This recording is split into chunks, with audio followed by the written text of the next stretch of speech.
హల్లెలూయా! ఈ అవకాశం లేనటువంటి అందరూ ఉన్నారు కదా!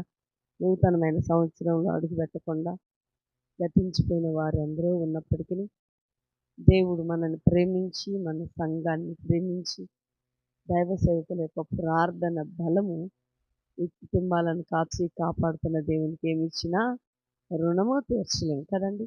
మరింత అవకాశము ఎంతో దూరభారం నుంచి గొప్ప దైవ సేవకులు మన మధ్యలోకి వచ్చారు. మరి నేనైతే నే హైదరాబాద్ నుండి మరి రాజమండ్రికి రావడానికి మా తండ్రి గారు, మా ఆత్మీయ తండ్రి గారు, మా చిన్న గారు, మా బ్రదర్ గారు మరి నన్ను ప్రేమించి ఇక్కడికి తీసుకొచ్చారు.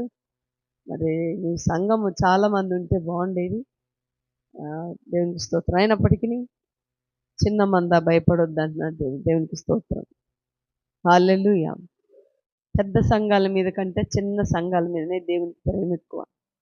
కనుక మనం భయపడవద్దు. మన ప్రార్థన పెద్ద సంఘంగా మార్చబడును గాక. నేను ఇల్లందు అంటే మేము పుట్టిన ఊరు ఇల్లందు, ఉండేది హైదరాబాదు. నాకు 2 బాబులు, అత్తగారు గుంటూరు. మా మా యజమానుడు చనిపోయారంటే హెల్త్ ప్రాబ్లమ్ వచ్చి. సో మేము ఎర్రగొల్ల నుంచి కన్వర్ట్ అయ్యాము చిన్నప్పటి నుండి. తర్వాత 8 మంది అక్కా చెల్లెలు. మరి 5, 6 కుటుంబాలు దేవుని పరిచర్యలో మరి స్త్రీలమైనా కూడా దేవుని పని నిమిత్తం ప్రభు మమ్మల్ని పిలుచుకున్న పిలుపుని బట్టి మరి బలంగా దేవుడు వాడుకుంటున్నాడు. హల్లెలూయా!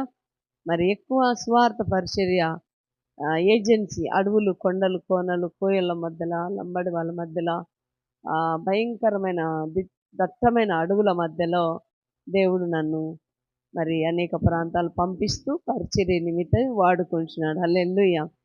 మరి చాలా అరుదు, నేను గొప్ప చెప్పుకోవడం కాదు కానీ ఈ ప్రాంతానికి రావడం కూడా నా దేవుడిచ్చిన ఆపర్చునిటీ, దేవుడిచ్చినటువంటి ధన్యత.